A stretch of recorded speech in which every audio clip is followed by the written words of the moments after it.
And it's a risk that we fetishize suffering, that we enjoy this kind of masochistic misery and we see that as essential to flourishing.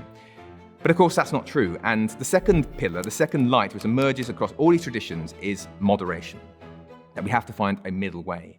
It's essential to Taoism. And the idea is that life is not black or white, but rather it's a confused and confusing cocktail of things.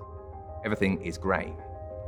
So yin tends to represent the dark, the mysterious, the elusive, water, fluidity. And yang tends to represent the exciting, the passionate, the loud, the sunny, and truth. And so for Taoists, we have to find the middle path, which is walking between yin and yang. But this idea of moderation is also seen in everyday life, and it's in the Swedish lifestyle concept of lagom, which means just the right amount. And there's two elements to it, really. The first element is a kind of fair usage policy, where if I take all of the cookies in the cookie jar, then it leaves none for anybody else. And so what I do will affect other people. The second element of lagom is a kind of recognition that sometimes less really is more.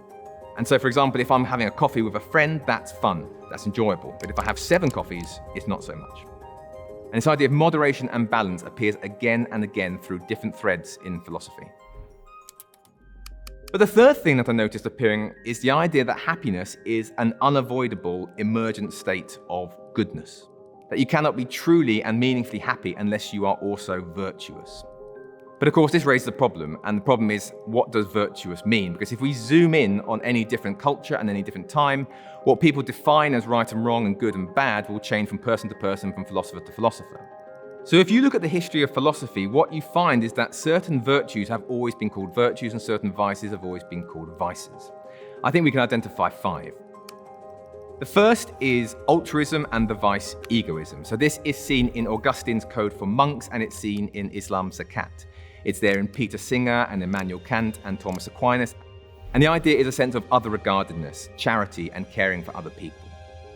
So the second is kindness and cruelty. So this is best represented by the golden mean, which most people are familiar with this from the Gospels, which is do unto others as you'd have them do unto you. But it's not just in the Gospels, it's seen in Sanskrit, in Tamil, in Persian, in ancient Greece, and in the Vedas. But it's also seen in modern times in Kant's first categorical imperative and in Aquinas' natural law. Be good and kind to other people. And the third virtue vice is justice and injustice.